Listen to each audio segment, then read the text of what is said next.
Bien, bonjour à tous et bien évidemment, bonne année à tout le monde qui a regardé nous toute l'année passée. Eh bien, vite équipe en nous, ça nous voit que la team ZCL, eh bien, nous quoi souhaiter une bonne année.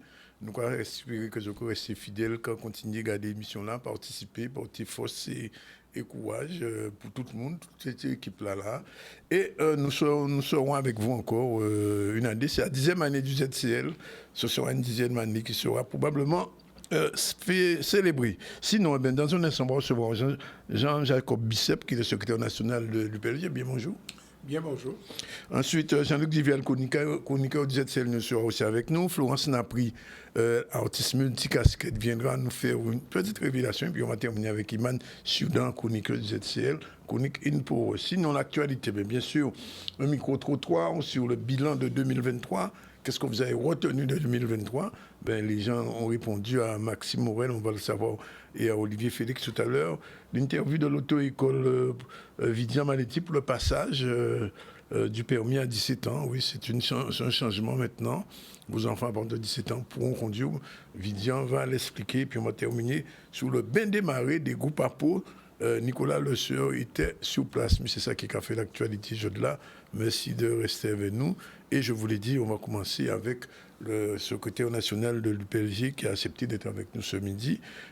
Et surtout parce que l'UPLG souhaitait des vœux, nous pouvons extrait la vidéo là tout à l'heure.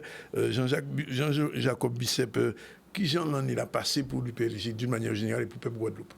L'année là passée pour moi particulièrement, puisque c'est la première année en moi à la tête de l'UPLG, ça a fait tout juste un an.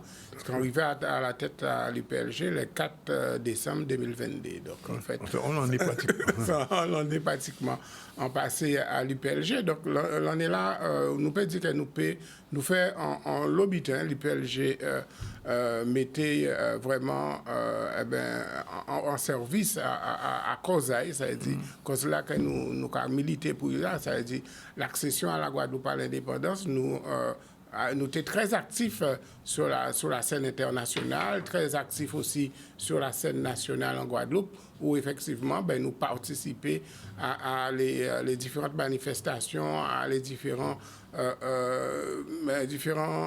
mouvements politiques qui tenaient. Nous, par exemple, nous t'évoyons contribution à nous durant l'année là pour le changement que nous avons dit qui était fait et nous voyons que ça n'a pas été fait, puisque finalement, après nous avons voyé ça pour le président là qui était M. Losbar, nous voyons que ça n'a pas arrivé. Jusqu'à présent, ça n'a pas encore abouti, mais nous avons parlé de ça tout à l'heure. Mais et en fait, c'est un année qui était riche en enseignement, parce que nous voyons que le combat à les gens qui travaillent à l'hôpital, finalement, il faut justement retrouver poste après un combat qui était long, un combat qui était raide, un combat qui déchirait les familles ici en Guadeloupe. Il ne faut pas nous oublier combat là ça. Il faut pas aussi saluer courage à les gens qui a jusqu'en bout à conviction à donc combat là ça.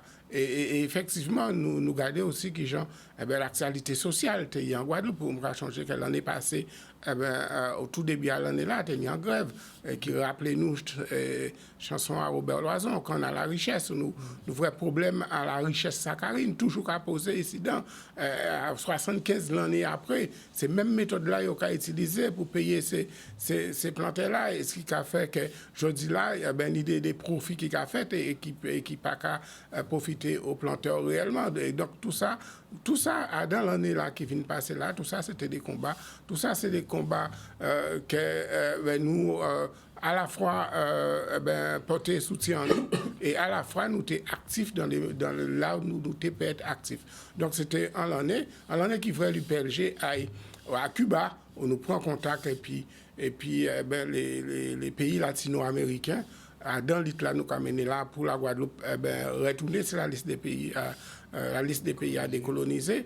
Nous avions les pays caribéens aussi. Après nous allons à l'ONU avec d'autres organisations patriotiques guadeloupéennes, toujours si même combat là ça mené nous aussi à Bakou en Azerbaïdjan vers les pays non alignés, nous retourner pas ni longtemps à Genève aussi, toujours dans le même combat-là, ça pour effectivement populariser le combat en nous, parce que c'est important de rendre cause en nous internationale. C'est-à-dire qu'il faut tout le monde comprendre pour qui bite nous qu'a goumé un pays là ça et pourquoi nous voulons effectivement libérer le pays en nous. Donc c'était en année bien remplie, nous tenons des positions fortes sur l'éducation nationale, où là nous avons fait en déclaration à la rentrée pour te mettre les 10 Guadeloupéens qui problème réel à l'éducation incident, qui sont via fiasco, parce que nous avons des beaux succès au niveau universitaire, mais regardez, ça a fait au niveau intermédiaire, eh ben, ni en grande frange à la jeunesse qui, éducation là, qu'il y a là, pas qu'à convenir, et ça qui a conduit à l'échec scolaire. Donc nous, de plus en plus, en tout petit nombre de gens qui ont réussi en ce système-là et un lot de gens qui ont échoué. Alors c'est vrai que nous avons valorisé, il faut faire. Les gens qui effectivement, nous avons des doctorants, nous avons des gens qui ont fait de l'innovation, tout ça, il faut faire. Mais il ne faut pas nous oublier que la grande masse, il y a un lot de problème parce que l'éducation là, pas adaptée. Donc l'IPLG était dans tous ces combats-là ça, en 2023. Alors, il y a une question qui est posée quand même. Est-ce que vous pensez, Jodla, Guadeloupéen, ils paient l'indépendance? Non, pas du tout.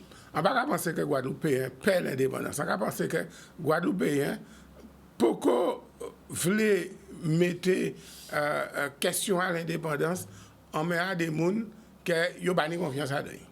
C'est ça le problème-là. Le problème n'est pas que Guadeloupéen paient l'indépendance. Guadeloupéen, c'est pas fait partie des gens qui ont voyagé le plus dans le monde. Guadeloupéen, tout partout. Donc, il y a tout partout, il y a vrai tout partout, il y a dans la Caraïbe, il y a même il y a rendu compte qu'il y a passé.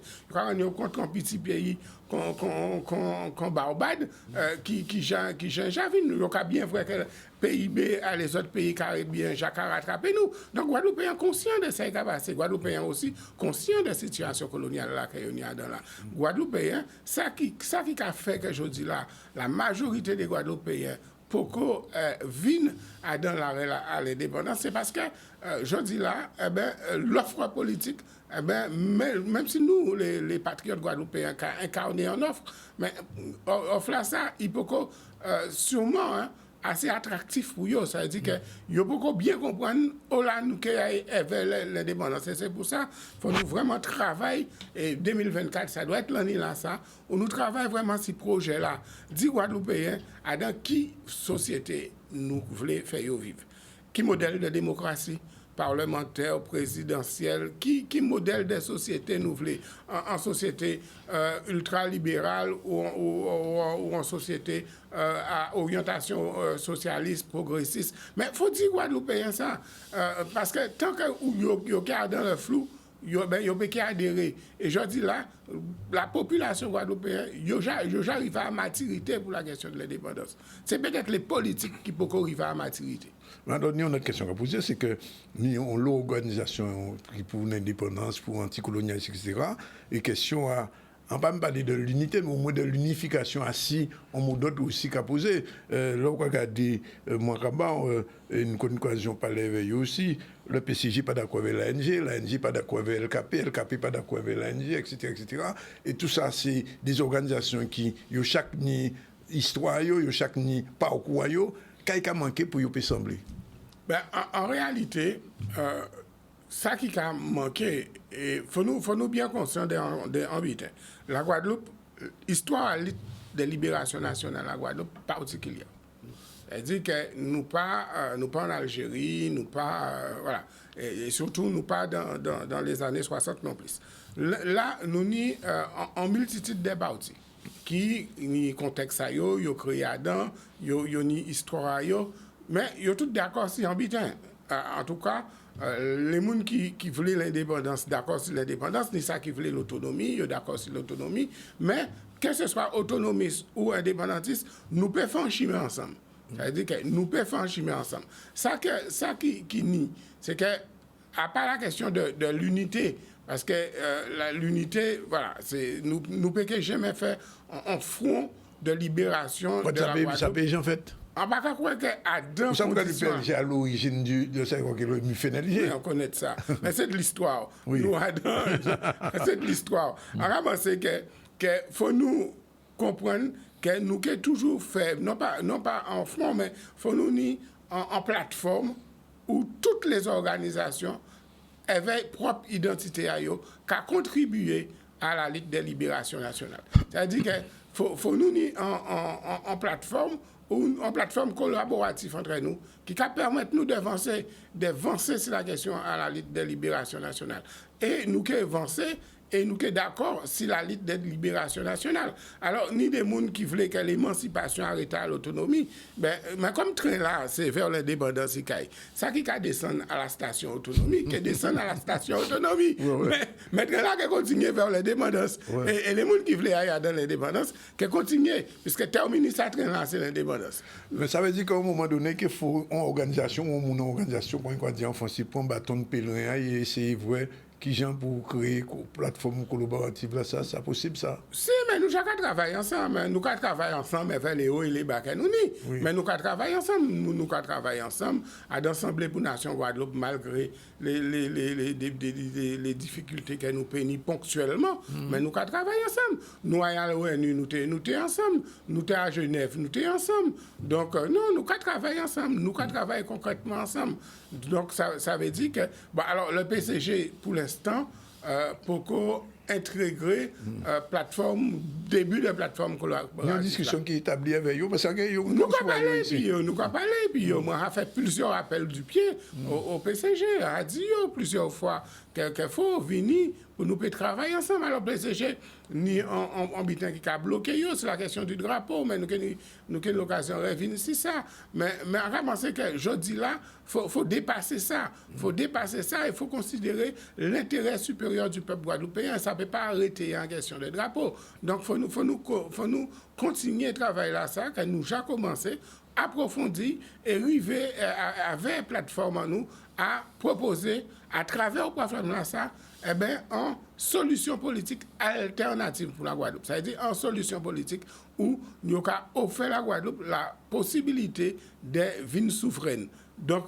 en empruntant un chemin là, que nous avons emprunté là, gens là, nous avons décidé là, mais il faut que c'est nous-mêmes, nous Guadeloupéens, qui faisons. C'est pour ça, dans les vues, on a dit, devenons ce que nous sommes. C'est-à-dire que Guadeloupéens, c'est nous qui étaient dit, qui gens, nous voulons faire en sorte d'aller vers l'émancipation en nous. Et pas arrêter à un calendrier électoral à pont qu'a été gouvernement français. Alors, hier, enfin, on passe à sauter devant télé hier, toute la Guadeloupe voit, monsieur Losbao présenter vœux à la Guadeloupe, enfin, en tant que président du Conseil général, présenter un drapeau à la Guadeloupe, à la France et à l'Europe, mais c'est surtout vrai, le drapeau, envie de drapeau à l'UPLG, mais enfin, du drapeau à la Guadeloupe aujourd'hui là. Qui j'en vous, en tant que responsable de l'UPLG, militant anticolonialiste, ou percevoir bien à ça? Moi, l'envoi drapeau à le mouvement patriotique, puisque c'est comme ça que nous avons créé désormais, pas de drapeau à l'UPLG encore depuis 1990, puisque le Conseil national de l'UPLG était décidé de laisser drapeau là ça au peuple guadeloupéen. Moi, ça n'a pas choqué moi. Oui. Pas choqué ça moi. Ça pas surpris vous? Ça pas... Non, on était surpris. On était surpris quand même. On était surpris, mais pas choqué. On va dire pour qui ça. On était surpris parce que personnalité politique à Guy Losbao, président du conseil départemental, a priori, pas qu'à dit qu'il a épousé la cause guadeloupéenne, la cause du mouvement patriotique guadeloupéen. D'accord? C'est pour ça qu'on était surpris. Mais à part ça, on n'a pas été choqué. Parce qu'à partir du moment où nous dit que le drapeau là, c'est à l'ensemble des Guadeloupéens, les sportifs, les artistes, tout le monde qui voulait le drapeau là, qu'a utilisé. C'est le but, moi, envie de dire, M. Guy Losbao, c'est qu'à partir du moment où il mettait le drapeau là, ça derrière, et qu'il a parlé devant, et il a considéré que le drapeau là, ça, c'est le drapeau là qui a constituer l'unité à Guadeloupéen. C'est drapeau-là, ça, qui a fait que nous pouvons rassembler nous derrière, il faut l'y mettre actaille en adéquation.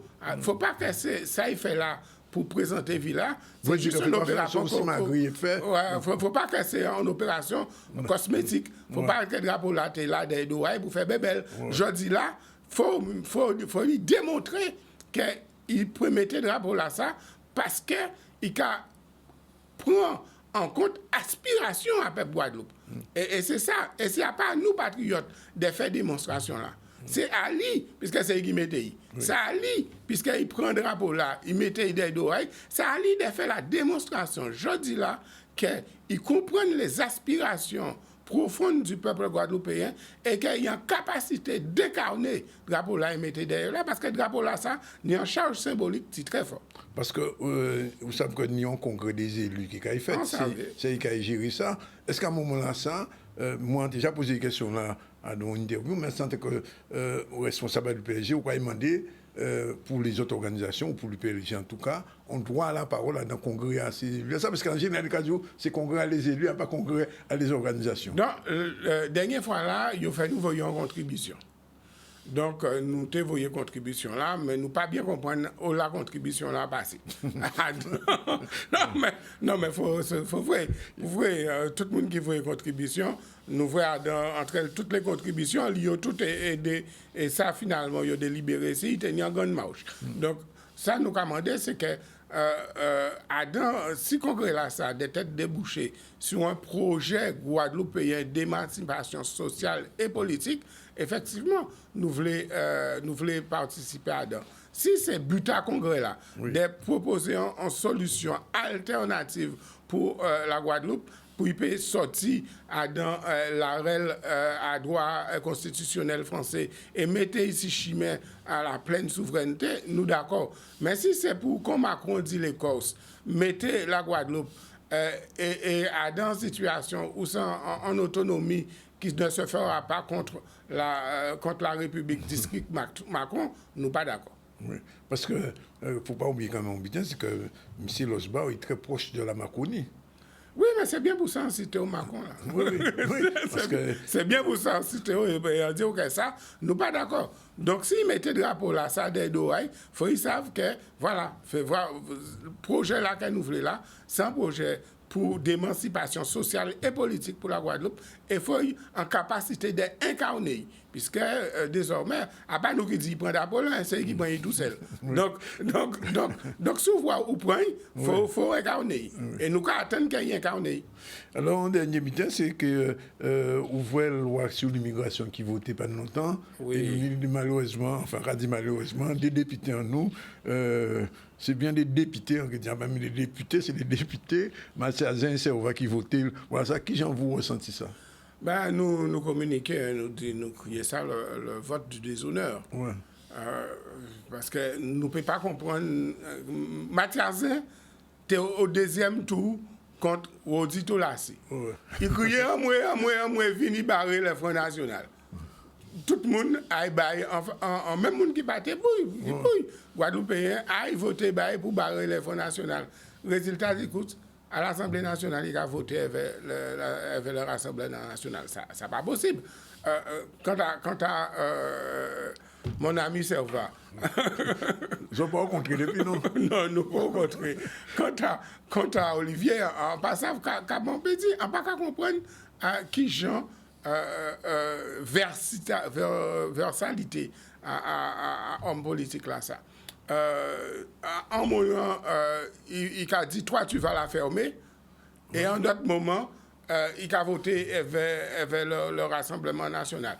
Est-ce que, ou bien vrai, dans le texte là, ça, que toutes les mesures d'exception au droit commun, tout à fait, c'est en Outre-mer. Oui, effectivement. Donc, ça, il n'y a pas qu'à faire en France, il y a qu'à faire ici. Pour les Outre-mer. Donc, ça veut dire que nous mettons-nous dans des situations d'exception du droit commun pour des députés qui sont les plus discriminatoires. Mais qui sont députés en nous, peut accepter voter là. En fait, le voilà qu'a monté au pas français, c'est tout. Oui, mais ça c'est clair, ça nous savent ça qu'elle nous pas français. Mais même en situation comme ça, puisqu'on a siégé au Parlement français, dans cette situation là, ça, en bon gens, on peut pas voter des lois comme ça.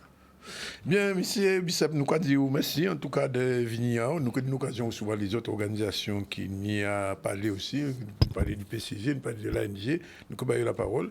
Mais nous avons dit pour l'organisation Kembifort. Merci. Et ça, puis, c'est pas facile. C'est le deuxième année en moins, donc nous continuer à rouler. Bon deuxième année.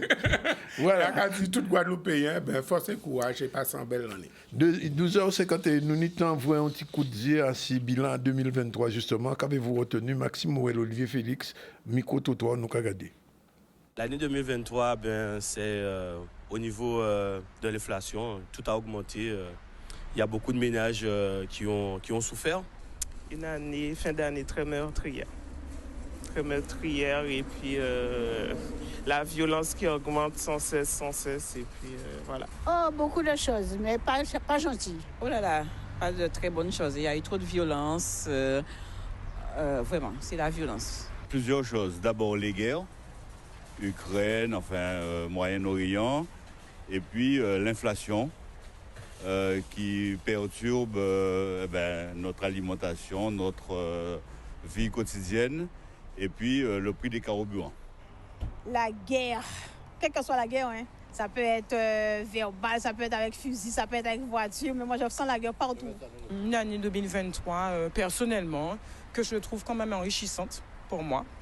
Voilà, une année où j'ai pu quand même concrétiser certains projets, malgré, on va dire, l'environnement autour. Voilà, écoutez, on fait quand même au mieux pour pouvoir garder la tête sur les épaules et puis rester positif. Donc pour moi, j'ai quand même un bilan positif. Et 2024, pour moi aussi, ça s'annonce également de la même façon. Oh là là, une année très, je dirais, très compliquée, je dirais. L'événement qui m'a marqué le plus, c'est un événement malheureux qui est arrivé à mon fils. Il a eu un incendie chez lui, donc ça c'est l'événement qui m'a le plus marqué. Malheureusement, c'est que Lorna, c'était ma collègue. Et ça a été un fait qui m'a beaucoup touchée. Voilà. Écoutez, la forte augmentation des prix, par contre. Voilà, ça c'est quand même quelque chose que je pense que tout le monde peut retenir, qu'on a quand même un pouvoir d'achat qui a diminué, mais drastiquement. C'est la guerre en Ukraine. Dû à ça, tout a augmenté. Le décès des deux jeunes là, vraiment, ça m'a un peu déstabilisé. Oh, rien du tout. Je n'ai rien trouvé de bon en 2023. J'espère que 2024 sortira meilleur. Franchement, il y a eu tellement de trucs aussi, il faut les citer, qui vous manquent, parce que la vie a tellement changé que c'est vraiment compliqué. Donc il y a tellement de trucs qui m'ont marqué que... Mais là, je ne vois pas, honnêtement, je ne vois pas. Là. Voilà, un bilan que chaque monde baille en sens à eux. Nous avons l'occasion de venir ça. En tout cas, nous avons les autres jusqu'à 14h. Il est 12h54 à tout de suite. En 13h, nos deux prochains invités sont là. Jean-Luc Divial, chroniqueur, disait-il bonjour. Bien, bonjour. C'est Diolo aussi, normalement, même ça, bonjour, moi dire aussi, Anne Beauté. Beauté. D'accord. Et Florence, qu'on est content de revoir, nous n'entendons pas te voir, artiste multi-casquette. Multi-casquette, c'est plus facile. Qu'est-ce que ça y est, un artiste multi-casquette? C'est-à-dire qu'au lieu de marquer autrice, compositrice, interprète, productrice, podcasteuse, comédienne, nous avons mis multi-casquette. Quand j'ai tout ça au vert. Multi-casquette, ok. Bien, nous avons parlé avec les autres. Jean-Luc, on a la parole avant. On peut permettre quand même, oui? Bon, allez, c'est parti pour... À ce conducteur, là, ça a été marqué, mais on a la Florence. Alors, Florence, premièrement, l'année 2023, c'était quoi pour toi? L'année 2023, c'est plein de choses. C'est une année très, très riche en rebondissements, je pense qu'on peut dire ça. C'est une année très, très riche en création. J'ai retrouvé la scène bien comme il faut, voilà, à ce moment-là. Et je suis contente d'avoir pu retrouver le public. C'est bien Florence que j'ai vu à Terre de Blues. Tu m'as vu à Terre de Blues. Ouais, moi-même, je me suis vue à Terre de Blues. Tu peux mettre ça à vous-même. Merci. C'est l'année des challenges. Voilà, 2023, ça a été une année de challenge. Et qui dit challenge dit qu'il y a aussi des moments qui ont été compliqués et difficiles à surmonter. Mais la vie, il paraît que c'est ça. Donc, c'est devant nous qu'à continuer foot et fait. Ouais. Et 2024, 2024, ouais, sur le même ballon, nous caille. Bon, alors, on va revenir sur une vidéo que vous voyez mon jour. Et on peut savoir si... Oui, on l'a? Oui, on écoute le début. On écoute le début. Écoutons le début, je suis prête. Aujourd'hui, comme souvent, je ne porte pas de sous-vêtements. Ni soutien, mais en même temps, ni culotte. Pourquoi? Ça n'a aucune importance. Merci. J'en profite, maman, je t'aime, réveille-toi. Ah, ça change ton regard sur moi. Ah, d'accord. Subitement, j'ai l'air plus cinglée qu'intelligente. Ok, bizarre. Si jusqu'à présent, j'avais le statut d'exemple pour ta fille, de par mon parcours singulier mais brillant, mes talents d'artiste et d'oratrice, mes positions fermes et assumées, mes justes combats, subitement une faille se fait jour, hein. Attends, je vais en remettre une couche. Je ne crois pas en la fidélité dans le couple. Je dis pas que ça peut pas arriver, attention.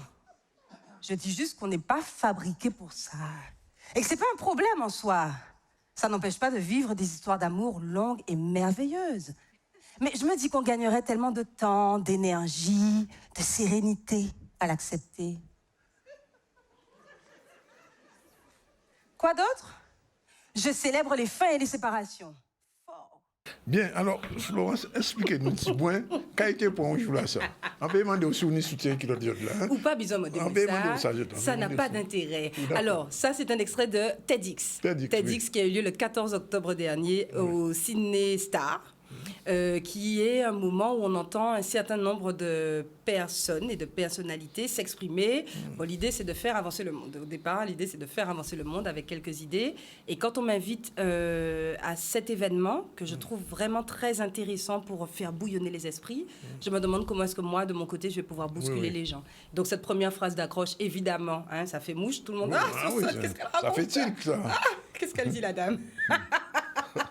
Mais sans tes besoins dit, en fait, tout ça qu'a raconté à nous ça, c'est qui, genre, nous, madame, nous n'y mani, nous qu'à s'entrer nous à dans tout petit position. Nous qu'à imaginer que position à nous comme ça, par rapport à nombre, par rapport à famille, par rapport à travail en nous. Et nous pas guère qu'à nos dit, ça nous qu'à penser, nous pas guère qu'à nos avouer qu'il rêve en nous, ambition en nous, tous ces bitins-là, ça, même en 2024, ce que je trouve assez désespérant. Mais ça continue. Moi, j'ai vécu ça. Donc, quand je suis sur ce TED, je parle de ma position d'artiste et de femme et de personne. Je raconte ma vie à moi pour dire qu'il y a un moment où il faut prendre son pouvoir sur sa vie à soi.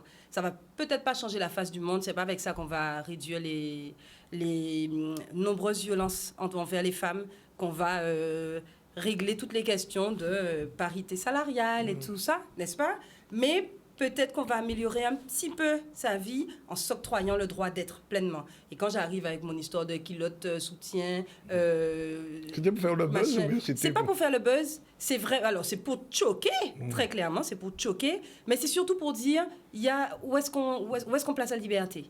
Pourquoi est-ce que, comme moi je dis ça, ton regard peut se durcir envers moi? Pourquoi est-ce que ça changerait quelque chose de ce que tu penses de moi au départ? C'est ça que j'ai envie de susciter. Quelle femme je suis, quelle femme je ne suis plus, peut-être, quand je te dis ça de moi. Why? Mais surtout quand Florence, il faut se rappeler que tu as sorti des podcasts aussi il y a quelques années. Tout à fait, exactement. J'ai eu l'occasion d'entendre. On en avait parlé ici. C'était une période très dure aussi pour toi. Mais oui, alors la période où je sors les podcasts, elle est chouette. Par contre, les podcasts, c'est vraiment une espèce de MeToo, balance ton porc. C'est comme une espèce de retour en arrière sur tout ce que moi j'ai pu vivre de violence faite à la femme que j'ai été. Parce qu'on est dans une société qui est ce qu'elle est, qui est très violente, qui est sur le modèle de tellement de sociétés occidentales, n'est-ce pas, dominée par le patriarcat. Les femmes font ça, les femmes font ça. Et quand elles sortent du cadre, ça peut agacer. Oui. Donc, je redis, théoriquement, avec toutes les avancées, on ne devrait plus en être là.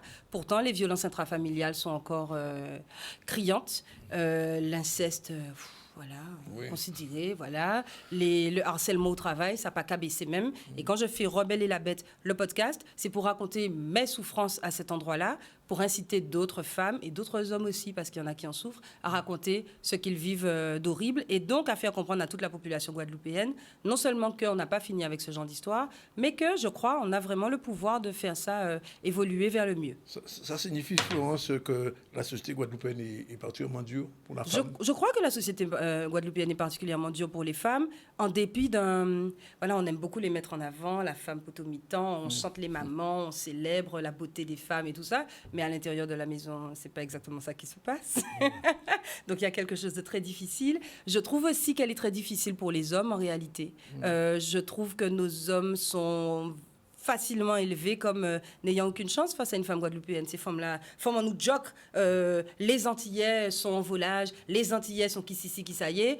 Si tu te construis comme ça, dans ça, il y a des chances que tu y crois et que tu participes à ce que ça existe aussi. Donc, je crois qu'il y a plein de choses qu'on peut régler en changeant de regard sur nous, en y rajoutant plein d'amour, en y rajoutant plein de bienveillance, en apprenant d'où on vient aussi, pour pouvoir renverser le cours des choses telles qu'on essaie de nous l'enfoncer dans le crâne. Je crois qu'on a le pouvoir de faire ça. Et puisqu'on parlait de 2024, toute cette série Rebelle et la Bête, le podcast a eu lieu. Il y a eu Rebelle et la Bête, mon intervention au TED. Et puis, il y aura Rebelle et la Bête, le spectacle. Et nous oui, allons alors continuer. justement, il y a des spectacles à vue, là. Bien sûr. Ouh là là. Alors, parlons-en un peu. Alors, il y a des concerts, voilà, prochain concert, rendez-vous tout le monde, prochain concert, ce sera le 19 janvier. Ça va se passer à Morne-à-l'Eau, au Co-Winner, exactement. Du côté de Win Acoustique. C'est ça, exactement, le Win Acoustique. Je serai avec Éric Delblanc à la basse et Mark Smith à la guitare. Nous allons passer un bel petit moment, vous savez déjà. Le rendez-vous d'après, il sera du côté de Cap-Esterbello, à l'Admiral, qui est un formidable tiers-lieu, qui se concentre sur le textile et la... Comment j'ai appelé ça tout à l'heure? Le surcyclage. Le surcyclage, voilà. On part d'un vêtement abîmé, au lieu de le jeter, on le confie à l'Admiral et la merveilleuse Béatrice Souillet, qui travaille là, transforme ce vêtement en quelque chose d'encore plus beau. Et elle propose un mythe dans lequel il y aura Yessou, qui est un graffeur, il y aura Pierre-Édouard Décimus, qui va nous parler de son dernier livre, et puis je serai là aussi pour parler de toutes ces questions de femmes et d'artistes. Autre chose, pas de CD en si, vue. Il y a ça aussi. Oui, mais d'ailleurs... Où t'es commencé à enregistrer? Mais complètement, mais plein bitin. Oh là là. Alors, parler de spectacle. Il y a Dans la peau de Mano, qui est au travail. Il a été enregistré, on est en train de peaufiner le mixage et tout ça. Donc, Dans la peau de Mano arrive. Il y a 2 titres qui viennent de sortir, Baco Arbonne, sur 2 versions. Parce que moi, j'aime bien faire comme les chanteuses de jazz. On fait plusieurs versions de la même chose. Et puis, le spectacle Rebelle et la Bête, le spectacle, va lui aussi plus tard donner lieu à un album. Et en attendant, je vous invite à savourer copieusement Certifié Live, qui est sorti le jour de ma prestation sur la scène de Terre de Blues. On peut écouter un petit extrait, oui? C'est possible? Oui, vas-y, on écoute.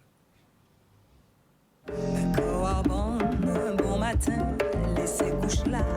Ouvrez en passe des mains. C'est au bout, mener destin. En détroitade, en ouaille. Même si le soleil pas qu'à fait taille. Faut pélimer, lumière. Mettez au bout des pieds.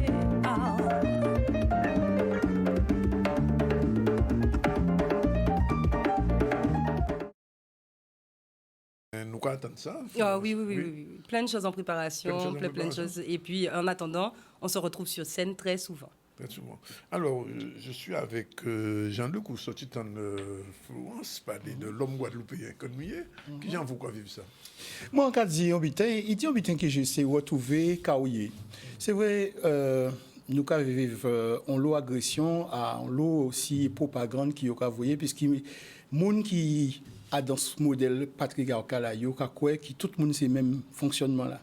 Et des parfois ça pas tant en série bitin pour que ça retrouver et reconstruire modèle là et pour nous retrouver nous non mes femmes parce qu'il y en a qu'à compléter l'autre et nous n'y un pays à construire et il y a pas vers l'idée à les autres et nous on beaucoup qui a dit ça l'autre jour on bien d'accord avec si mettons nous tromper nous avec l'idée en nous qui tromper nous avec l'idée en l'autre voilà. Alors, nous en début à l'année passée, nous parlons de travail que vous faites, de recherche faites, de voyages que vous faites en Égypte. Là, qui j'ai encore vrai début à l'année là ça pour nous. Alors, en cas changer quand même, on fait, c'est que vous t'expliquez nous l'année passée qui Jean Noël et c'était en fait il était sorti en Occident, il était sorti loin de l'Occident. Un pays où vous n'avez sans détail, mais enfin ça tout le monde a appelé comme des activités. Oui, c'est Dilé Dibois. Premier nom en fait là, c'est Dilé Dibois. On voit nous à Poil à Jardin. Bon, depuis un pays Congo. Et ça, Adam, une astronomie, une mathématique, une civilisation et une spiritualité, puisqu'Adam pensait à ancêtres en nous, spiritualité c'est science, et science c'est spiritualité. Ça veut dire c'est ça qu'il a observé, qui aide à comprendre qui j'en montre la kaouli. Donc toujours une dimension qui vous peut vérifier avec science. Oui.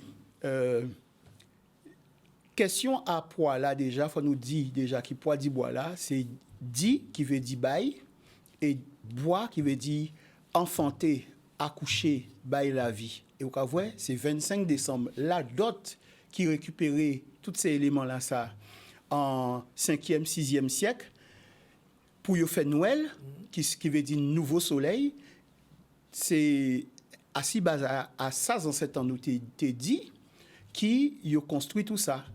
Mais quand il a passé, c'est qu'ils ont cette en nous depuis en temps l'Égypte, ils ont été le nuit, le 24, ils ont caché en côté bien et la minuit prend, ils ont sonné la Vierge a enfanté, le soleil renaît. Ouais. Parce qu'en fait Timouna c'est un soleil et en fait ils ont été venus avec une petite boîte et ils ont été mis un Timouna dedans qui était symboliser le soleil là. C'est ça crèche là. C'est ça aussi chanter Noël là. Ouais. Et donc tout ça nous qu'a fait ni un sens. Ça nous qu'a mangé ni un sens. Plat là nous qu'a mangé le 24 au soir là. Ziom, pois d'Ibois, viande cochon, ça codifié. C'est spiritualité qu'il a, c'est science, c'est astronomie qu'il a. Et donc ces bases là ça tout le monde copié dans le monde. Et ça Kaoulé avec question à Joudlan. L'encas dit Joudlan, c'est joie inondation là, juste étoiles là qui apparaissent en même temps que le soleil. Parce qu'il a dit, tini en goutte de l'eau la veille qui a tombé, et c'est après goutte de l'eau là ça tombé, mon a dit ah l'année là qui a commencé demain puisque ni là qui a débordé. Mais non pour dire goutte de l'eau, c'est même mot pour dire brique, c'est même mot pour dire roche. Ah qui j'en ai dit roche, dit bois. Vous voyez?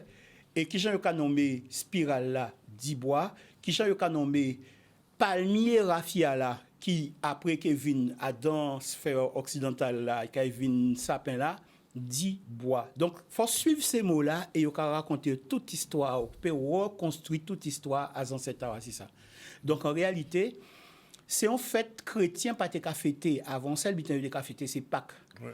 Mais c'est par rapport à concurrence yo te voulait faire pour empêcher moun qui ont commencé à convertir, fait l'idée qui veut dire de ça, il a créé syncrétisme. Mais en même temps, ils sont chrétiens, mais en même temps, ils sont restés dans la tradition, qui ont joué, ils mettaient en fait, joue là ça. C'est ça qui fait. Et c'est ça qui fait que petit à petit, ils viennent trouver nous avons un calendrier, chaque jour, une célébration à chrétiens pour célébrer, pour justement, moun a resté dedans, même la réelle chrétien là. Mais au commencement, il n'y a pas de fêter. Et c'est plaisir, c'est en construction. Parce que avant, il a commencé à mettre fête là ça, mais ça n'a pas été obligatoire. Après, ça, il y a un pape qui dit, bon, eh bien, on joue, tout le monde est obligé de célébrer. Après ça, on note Kevin, qui dit, c'est on joue férié. Et c'est après ça, on note pape qui est arrivé et qui est célébré premier la messe minuit. Mais il y a millénaires et millénaires qui montent dans le monde qui ont célébré moment là ça. Et vous savez, pas moins qu'à prendre pour ça, que le calendrier là, que nous ni là, calendrier de l'Occident là, pas même calendrier là, ni en Éthiopie, ni dans certains pays. Non, parce que, regardez bien, tout ça nous a fait à l'entour carnaval, qui a tourné à l'entour à Joudlan, ou que bien voir dans ces pays anglophones là, qui moment ils ont fait carnaval. Ils ont fait en période qui, en Égypte, ils ont célébré Joudlan. Parce que tout ça a tourné vers Joudlan, puisque c'est un nouveau cycle qui est arrivé. Et c'est comme ça qu'ils ont marqué l'année derrière pour eux. Là, un nouveau pharaon est arrivé, ils ont compté assis, ils ont mesuré temps là, assis premier jour à régner. Donc, chaque fois, ils ont trouvé n'importe qui papyrus, ou qu'ils ont dit, dans telle année à règne, à tel roi, tel mois, combien de jours. Et c'est comme ça qu'il a fait. Et c'est ça qui reprend dans le christianisme là, qui fait qu'il a parlé dit avant et après Jésus-Christ. Ouais. C'est-à-dire qu'il reprend une tradition et il a considéré que c'est un nouveau temps qui arrivait, puisqu'il a considéré aussi, et au culturel là, il y a un roi. Donc, c'est un nouveau temps qui arrivait, et donc il a dit avant et après Jésus-Christ, c'est ça. Mais tout ça, c'est des bités qui étaient là depuis longtemps, depuis millénaires. Et pour retrouver chimère dans ça, il faut suivre ces mots-là. C'est ces mots-là qui ont guidé. On y Ben Marie là. Mais question à Ben Marie là aussi, puisque ça, on ne pas savent, c'est qu'au commencement, il y a célébré mort à divinité là et ou naissance à le 25. Et tout ça dans le même mois là. Et qui j'ai qu'à vous fait, eh bien, c'est que tenir en lot célébration avant pour marquer ça. Et justement, on les pharaons là qui viennent, ils ont pilier, qui ont mis deux bouts. Et moun te ka fait purification à eux aussi, puisqu'après il a rentré à Kazaï, après il débordé, il a rentré à Kazaï, mais température a baissé. Donc il a considéré qu'il a terre rentré en repos et l'homme même faut il régénérer. Mais il a régénéré, il avait énergie à la nature, puisque c'est ça aussi. Premier principe là, qui c'est la divinité, il y a dans plante là, il y a dans nous, il y a dans tout bitin. Donc c'est ça qui a fait que la nature c'est jumeau. Donc, on prend plante et on fait un bain et on prend force à dans énergie à nature là pour ça purifier et pour ça aussi trouver force pour affronter le nouveau année là qui a commencé là. Et les Guadeloupéens entre autres, ils ont réussi à garder bien la tradition là ça. Oui. Oui, mais pas nous tout seuls. Oui. À part nous tout seuls. Et ou que voit qui moula resté par exemple en Haïti, on a dit fête Makaya. Ici Makaya c'est un nom à famille, un nom à famille moule. Mais c'est un mot Congo. Lukaya c'est on feuille, mais Makaya, ma c'est maman, ma c'est en pluriel, puisque maman c'est drap qui a enveloppé tout bitin. Et donc Makaya c'est feuille. Et donc fête Makaya c'est on feuille, sont fêtes au tila moun kay en bois fait en cérémonie pour justement retrouver force à yo à dans énergie à la nature qui c'est jumeau à l'humanité. Et d'ailleurs, enfin, puisqu'on parle d'Haïti, c'était Bois-Caïman qui a fait Tibouin avant, et après ça, on a dit... Ah, Bois-Caïman, c'est encore notre bité, mais oui. Mais de toute façon, on peut voir, là, on a dit ça, en disant qu'il faut suivre ces mots-là. Qui j'ai le dit pied-bois dans le Congo, par exemple, nzete. Qui j'ai le dit l'homme, nzoto. Quoi, ces mêmes mots-là, ces voyelles-là seulement qui a changé. C'est pourquoi, dans la langue, nous, on peut parler du monde qui zoto boué. Nzoto, ça veut dire l'homme, ça veut dire un moun. Et puis voilà, c'est nzete. Donc, c'est un échange qu'a fait entre nzete et nzoto. Et c'est ça qui a bamouna fausse. Voilà. C'est nécessaire. Justement, nous avons regardé un petit reportage assez bien démarré à des groupes à peau. C'est Nicolas Le Cheur qui fait. C'est parti.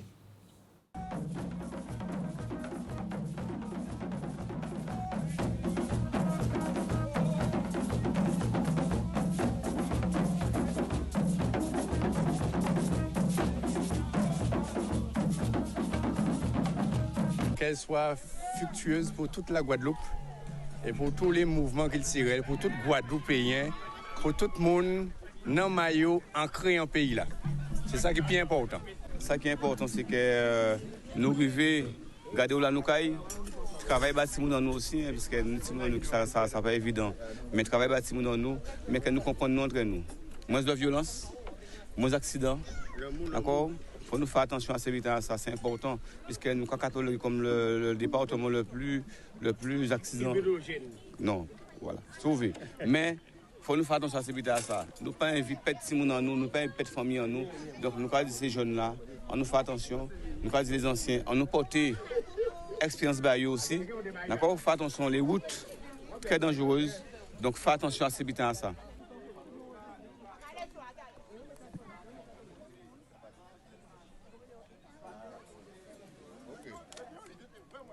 Moi, je souhaite pour la Guadeloupe le bonheur, l'argent, et puis de passer une bonne année 2024. C'est la santé, surtout la santé. Je veux dire à moi, ta famille, profite. Oui, ben moi je veux la famille. Je vous envoie le bonheur partout, quoi. Ah bon, on est là, regardez-moi. Eh bien, regardez même. Alors, ou dans le 93, regardez-moi en télé, hein. Depuis la France. Regardez l'histoire même, vous regardez mon télé là. Juste deux petits mots avant de faire la pub. Oui, c'est fondamental de maintenir cette tradition qui reprend de l'ampleur. Mais je voulais dire que le bon procédé, c'est d'entrer avant minuit dans l'eau et de sortir après minuit. Pourquoi? Parce qu'on se vide de tout ce qui est négatif en laissant tout ça dans l'année précédente et on sort de l'eau avec le renouveau, avec les énergies nouvelles de la nouvelle année. Mais on laisse les mauvaises énergies dans l'eau avant minuit. Voilà, c'est l'heure de la deuxième pause, 13h22. On se retrouve tout à l'heure avec la chronique de Jean-Luc. Et nous allons dire merci. On t'y rappelle rapidement. Oui. Alors, rapidement. Rapidement, nous allons joindre. Rapidement, bonne année. Tout le monde, bonne année. 19 janvier, co-winning à Mornalo. 24 janvier, Cap Esterbello, l'Admiral. Et surtout, restez connectés à tout parce qu'il y a plein de choses qui arrivent. D'accord. Nous prenons bout. Merci. À bientôt. Et bon fausse. Merci. Allez, pause. Voilà, nous sommes revenus vers vous. Il est 13h28 déjà. Madame Soudan est là. Bonjour, Iman. Oui, bonjour, Ça Madame va? Soudan. C'est pas Iman News aujourd'hui, c'est Iman Soudan. Dans un instant, on la retrouve pour sa chronique. Mais on va passer tout de suite à la chronique de Joulou. Et c'est parti. Alors, aujourd'hui, on va interroger la Méditerranée avant l'ère caucasienne. Parce que si on demande à quelqu'un de parler de l'histoire de la Méditerranée, ils vont être persuadés que les Européens qui habitent dans le Nord ont toujours été là. Or, c'est par des pas progressifs que les choses se sont faites. Et il faut savoir que de l'Espagne jusqu'à la Turquie, eh bien, il y avait des royaumes. En premier lieu, des royaumes africains qui étaient dans toute cette zone et qui ont été chassés au bout d'un certain moment par des gens venus du Caucase qui se sont emparés des éléments culturels et qui l'ont transformé à leur guise. Donc, pour cela, il faut parler du modèle d'expansion de l'Empire africain universel. On avait parlé de ce modèle continental de société qui fait que quand les Africains, les empires africains quittent l'Empire africain universel, quittent la sphère africaine, ben, ils vont rencontrer d'autres peuples. Parfois, ça va bien se passer, parfois, ça va être des guerres, mais au final, ça termine par une alliance. Et cette alliance-là, comme elle est ouverte à tous, eh bien, tout le monde y trouve son intérêt parce qu'elle est fondée sur la solidarité et le partage. Et c'est ça qui fait que beaucoup d'États qui habitaient dans la Méditerranée se sont retrouvés alliancés avec, justement, l'Égypte. Alors, on a un témoignage de M. Hérodote, qui est un témoin oculaire. Et il parle d'un peuple qui sont les ancêtres de ceux qui habitent actuellement l'actuelle Géorgie. Il dit, les Kolches sont de race égyptienne, d'abord parce que, comme les Égyptiens, ils ont la peau noire et les cheveux crépus.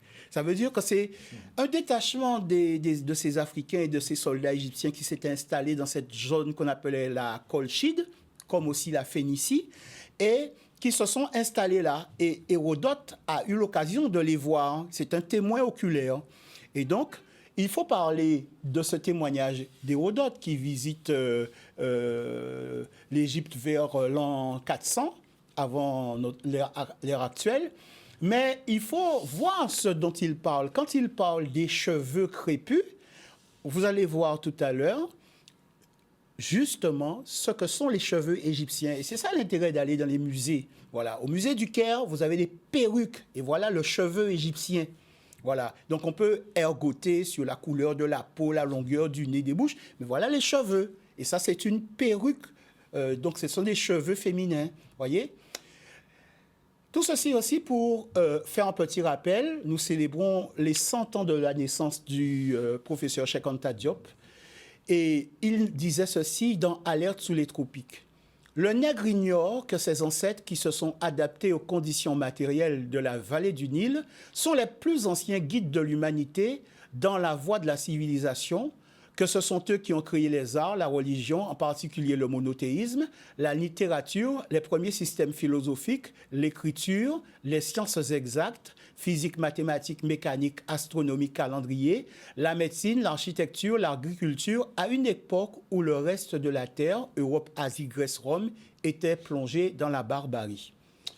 Donc, ce témoignage-là atteste qu'il y a eu un noyau de l'humanité qui a développé la civilisation et qui s'est répandu sur la planète avec ses savoirs qui, bien évidemment, se sont adaptés en fonction des lieux où les humains se sont installés. On doit parler de l'alliance catarctique parce que cette alliance-là, elle repose sur des éléments clairs. Ici, vous avez ceci dans tous les temples égyptiens, quasiment.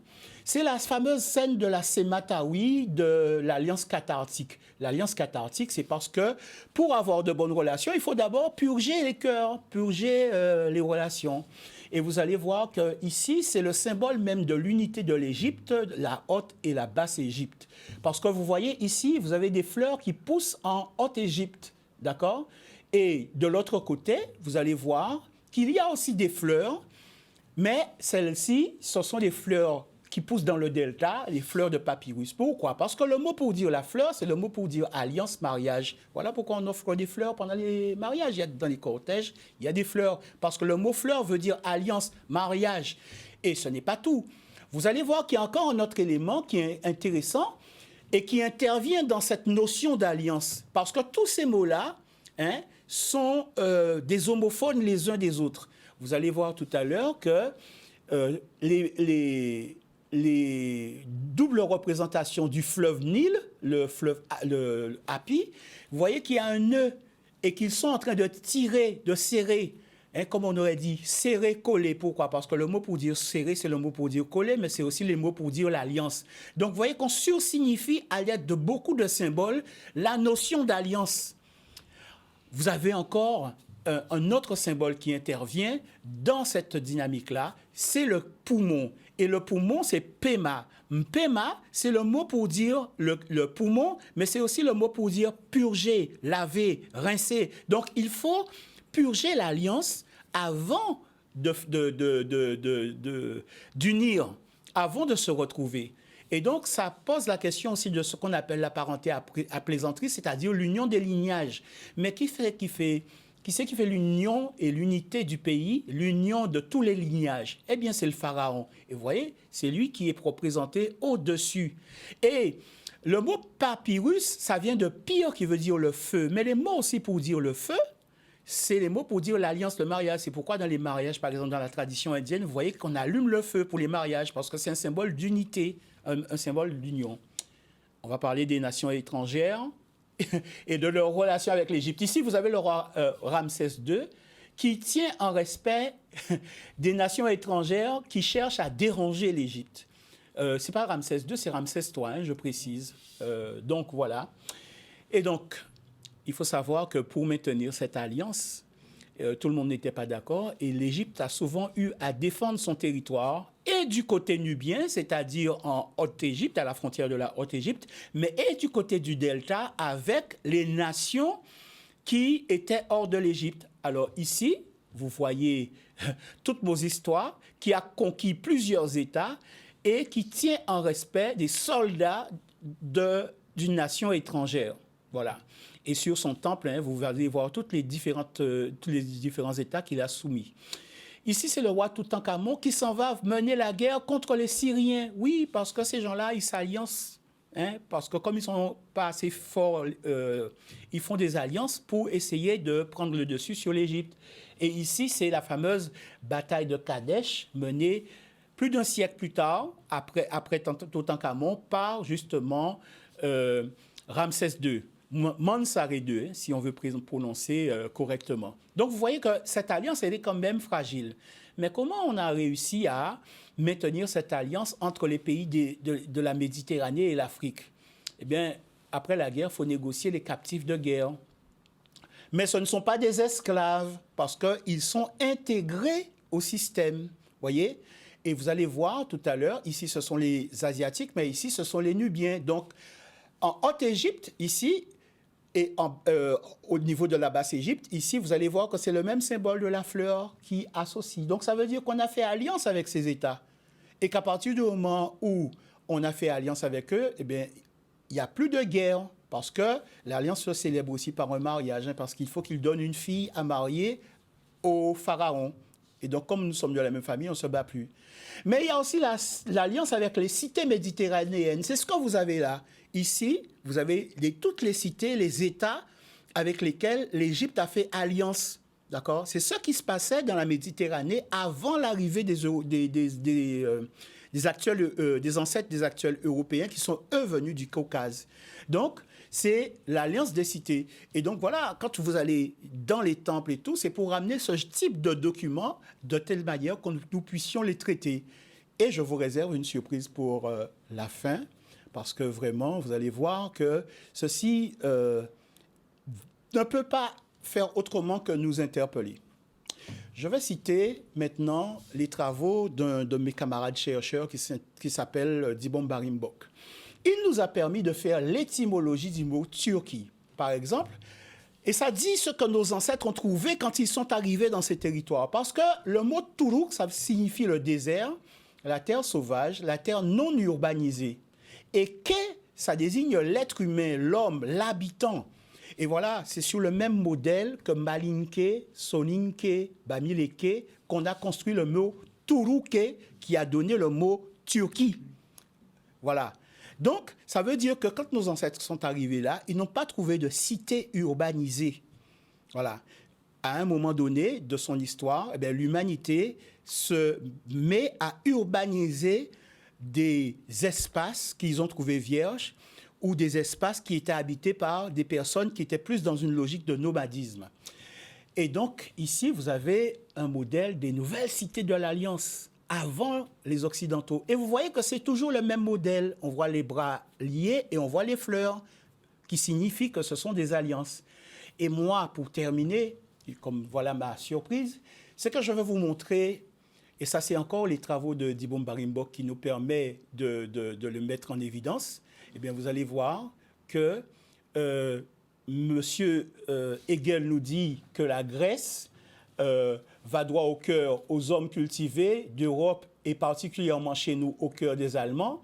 Ici, les Grecs trouvèrent certainement en Asie, en Syrie, en Égypte les fondements de leur religion et de leur culture, mais ils sont si bien parvenus à effacer leurs origines étrangères, étant changés, a été si souvent manipulés, conversés, finalement transformés, que ce qu'ils apprécient, connaissent et aiment, tout comme nous, d'ailleurs, leur appartient pleinement. Ça veut dire que, bon, ils ont pris quelques rares petits trucs, mais en fait, ce qui appartient à la Grèce, personne d'autre n'a à le revendiquer. Or, ce que je vous ai montré tout à l'heure, j'espère que la vidéo va pouvoir nous permettre de le voir, c'est ni plus ni moins que le premier nom que la Grèce a porté. Hein? Ici, le nom africain de la Grèce apparaît sur un des visuels. Ici, là, voilà le nom authentique de la Grèce. C'est-à-dire, avant les Caucasiens, voilà le nom que portait la Grèce. Et vous voyez, la calebasse, c'est la symbolique même qui désigne l'île. Et vous avez vu qu'il y a 3 calebasses. C'est un pluriel.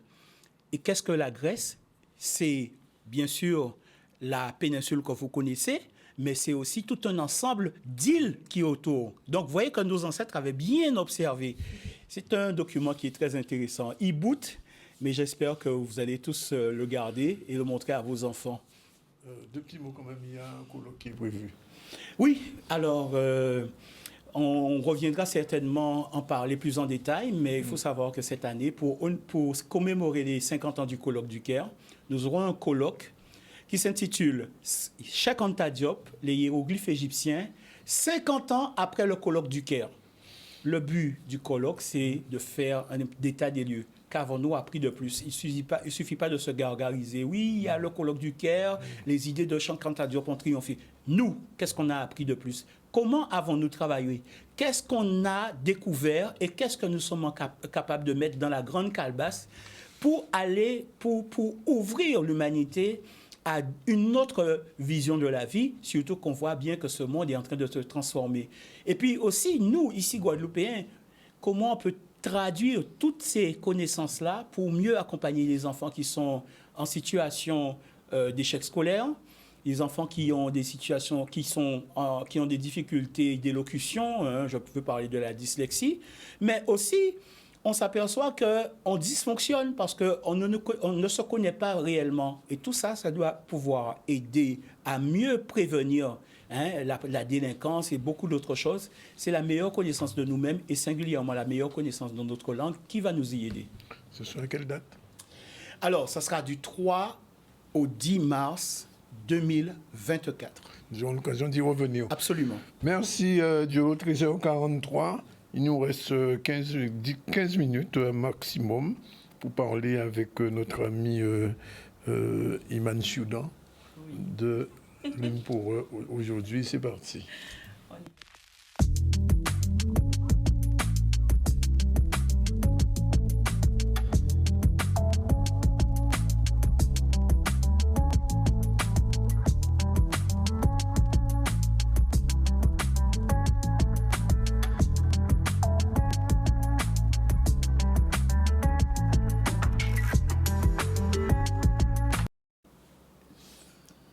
Bonjour.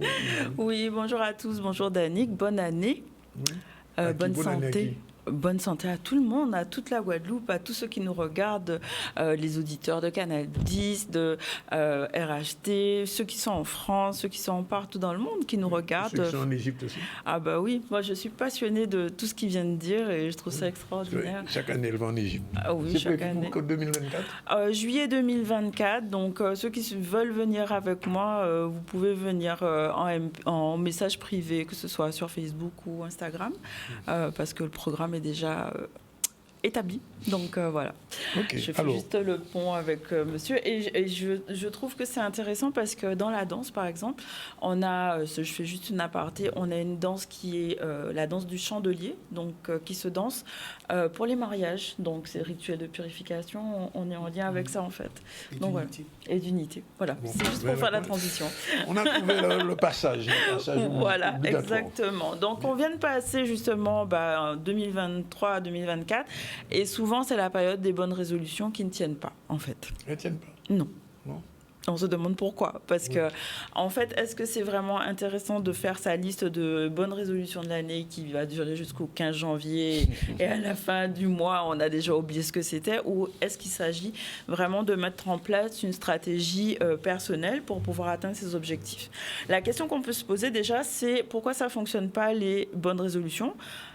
Parce que déjà c'est trop vague, les objectifs sont souvent trop vagues, ça manque de planification, il y a peut-être trop d'objectifs, on veut faire plein de choses en même temps alors que un objectif, on arrive à terme et on enchaîne avec autre chose. On peut manquer de soutien, j'en ai déjà parlé de l'environnement qui est vraiment très important dans la réalisation de ce qu'on veut faire, parce que si on est dans un environnement qui est toxique et qui ne permet pas l'épanouissement personnel, souvent on va lâcher parce que c'est trop difficile ou que ça demande trop personnellement pour y arriver.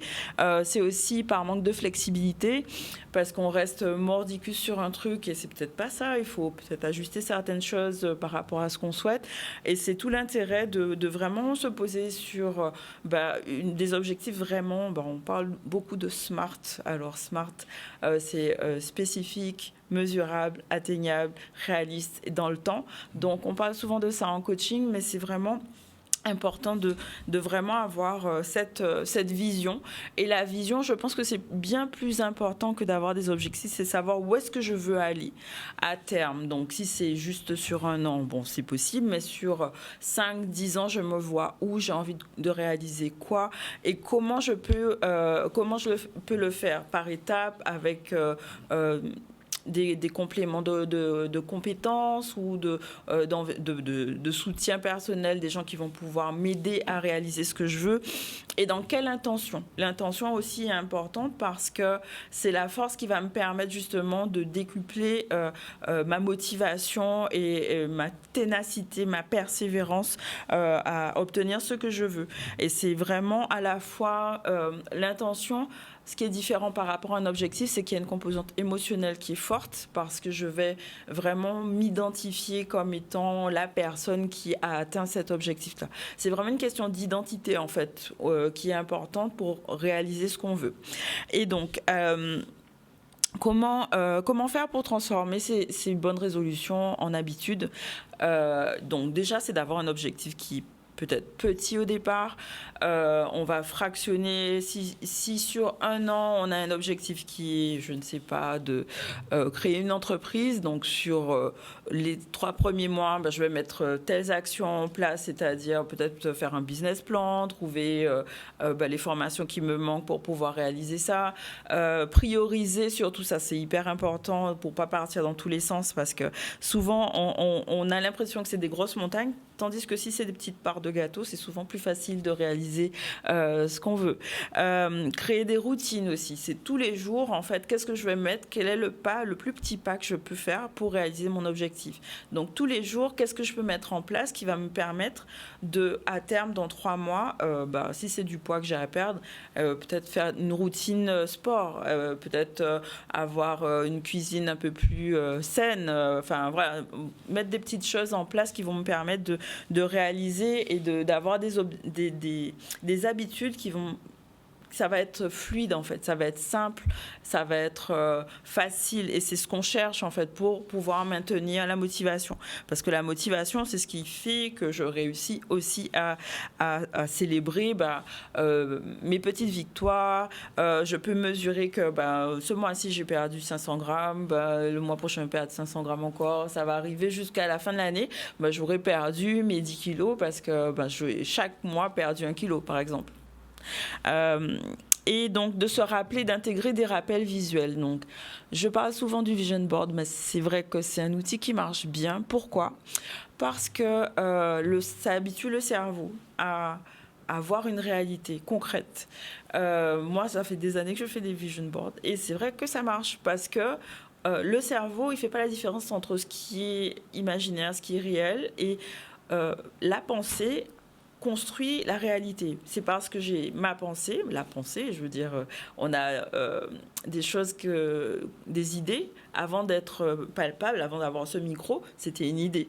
Donc, voilà, j'ai mis en place des choses pour avoir ce micro. Donc, la pensée fait ma réalité. Le fait de voir en image, en positivité, en émotion, en fait, quelque chose continuellement, tous les jours, que ce soit sur son miroir, sur son téléphone, tout le monde a ça maintenant, on peut faire des vision boards sur le téléphone, ça va constamment rappeler à ton cerveau, ça, je veux ça comme objectif, qu'est-ce que je mets en place pour y arriver, qu'est-ce que je peux faire, parce que ça va m'aider à me rester concentré et focus dessus. Donc, dans cette optique-là, je vais vous proposer quelque chose à la fin, parce que le Vision Board, c'est un atelier que je propose depuis quelques temps maintenant. On va revenir sur l'intention. L'intention, pourquoi ? Parce que, comme je l'ai dit, c'est la force, c'est la motivation, c'est ce qui va me permettre de mettre du charbon, en fait, dans mon entreprise. Et comment je vais pouvoir... cultiver de bonnes intentions. Alors, au quotidien, ça va être, par exemple, d'avoir des affirmations positives. Ça va être, déjà, dans un premier temps, d'être vraiment aligné avec ce que je veux. C'est évident, d'être clair dans mon intention, dans mes objectifs de façon spécifique. Ça va me donner des guides clairs pour avoir des actions au quotidien qui sont alignées avec qui je suis et ce que je veux être. Et donc, après, concrètement, dans mon quotidien, j'ai parlé des habitudes, des affirmations positives, d'avoir ce vision board qui permet justement de vraiment visualiser la réussite, le succès, et pouvoir méditer dessus. Ça veut dire prendre le matin, si c'est devant votre lit, tu prends 2 minutes, tu regardes ton vision board et tu te mets dans l'émotion de voilà, mon succès, il est là, je suis déjà cette personne-là, j'ai déjà cette identité-là, j'ai déjà les réactions et les émotions de cette personne qui réussit. Comment elle va enclencher sa journée, en fait ? La personne qui est déjà, je sais pas, Oprah Winfrey, le matin, elle se réveille comment ? Elle a pris son café, avant, elle a médité, elle a fait quoi ? Enfin, vraiment d'être dans cette énergie-là. Donc ça, c'est hyper important. Je reviens juste sur l'atelier donc Vision Board que je propose, qui est le 12 janvier, qui va être en ligne. Donc les gens qui sont en France peuvent aussi participer. Aussi en Guadeloupe, il y aura une version présentielle aussi, mais déjà dans un premier temps, on le fait en ligne. L'intérêt d'avoir un Vision Board, j'en ai parlé, et ce que je trouve de différent par rapport à ce qui pourrait être fait de façon personnelle, individuelle, c'est que on va travailler vraiment sur les blocages inconscient. C'est-à-dire qu'avec l'hypnose, avec les exercices de PNL, la PNL, c'est la programmation neurolinguistique, on va vraiment pouvoir aller en profondeur, chercher qu'est-ce qui bloque à la réalisation et comment je peux reprogrammer en fait mon cerveau et mes croyances pour atteindre l'objectif que je veux, réellement. Donc, c'est vraiment un atelier qui est transformatif parce qu'on ne va pas juste coller des images et trouver ça mignon parce que, oui, je veux gagner de l'argent, je veux avoir une belle famille, je veux une maison, etc., une voiture, je ne sais pas quoi. Enfin, bref. Mais vraiment connecter avec, dans son essence même, qu'est-ce que je veux et je suis là pourquoi sur Terre ? En gros, parce qu'on ne vient pas juste, je dis ça souvent, pour payer ses factures et partir en vacances. On a vraiment une mission en fait sur Terre. On est là pour éclairer peut-être les gens avec des connaissances ou avec un mindset particulier ou donner des informations. On est vraiment là sur Terre pour quelque chose.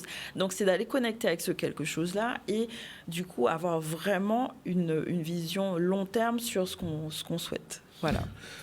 Bien, on va essayer de réaliser ce vision de board. Oui, tout à fait. Oui, et puis le suivre. Exactement. Merci Iman, il est exactement 13h53. Je rappelle très rapidement qu'en début du ZCL, on a reçu Jean-Jacob Bicep, secrétaire de l'UPLC, qui nous a donné ses vœux et son vision de board aussi politique pour l'année qui vient. Et puis, on a aussi beaucoup parlé de l'apparition du drapeau national hier avec le président du conseil général ou départemental et ce que ça signifie pour lui et pour la Guadeloupe. On a reçu ensuite, bien sûr, Florence Napri, artiste multicasquette, qui nous a expliqué comment elle fonctionne et ce qu'elle va présenter tous ces jours-ci. On a vu son TEDx où elle a dit qu'elle était sans soutien et sans culotte. Elle n'a pas moins dit ça, c'est elle qui dit ça. Et qui a assumé. Et elle a même ajouté quelque part plus loin que la fidélité n'est pas quelque chose de tout à fait normal, oui, pour les hommes, pour les femmes, mais enfin, elle a expliqué, c'est dans un contexte. Et puis, avec notre ami Diolo, on a fait un petit tour sur la Méditerranée, puis il nous a expliqué des choses qui sont importantes avant l'arrivée des Caucasiens, justement, cette Méditerranée, jusqu'à l'Égypte d'aujourd'hui. Et on a parlé d'écoles, je ne sais pas connaître ça là, mais c'est intéressant de savoir que dans ces régions-là, il y a eu des Africains mais qui se sont allés. Et aussi ce mot d'Hérodote, ce philosophe grec, c'est 400 ans, c'est ça avant ? Oui, c'est du 4e siècle avant. 4e siècle, qui a confirmé la présence de non-caucasiens ou d'Africains dans des régions. On ne peut même pas imaginer aujourd'hui que ça existait. C'était très important pour nous. Voilà. Et sur l'actualité, on a fait un petit bilan de 2023, micro-trottoir avec Maxime Morel et Olivier Félix.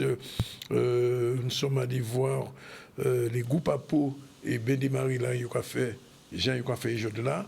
Et Diolo nous expliquait nous bien que bien démarré là, c'était faut rentrer avant minuit en de là et sortir après minuit pour tirer, pour laisser ça qui était mauvais et prendre ça qui était bon. Dans de là, ils sont une tradition qui passe aussi en France, mais aussi en pays, en nous. Et puis, bien évidemment, la team ZCL vous souhaite une bonne année. Nous croyons les autres encore pour l'année. Et ce que disait Manuel, c'est ZCL. Voilà, c'est fini pour aujourd'hui. La réalisation est assurée, comme d'habitude. Mais oui, le Vision Board, tu peux t'embarquer. Où est-ce qu'on peut s'inscrire, justement ? Alors, m'envoyer un mail ou bien me contacter sur les réseaux sociaux, Facebook, Instagram. Iman, voilà. son téléphone après. Mon numéro de téléphone, voilà. 97, coach thérapeute. Voilà. Réalisation Jordan avec l'aide de Satiam qui était son petite faute dans mon nom. Par rapport à Héron. Merci. OK. Allez, à demain à la même heure. D'accord, bon matin, laissez couche là, loin, mauvais yeux en passe des mains, c'est au pour mener destin, en détroit en ouaille, même si le soleil pas qu'à fait taille, faut pélimer, lumière, mettez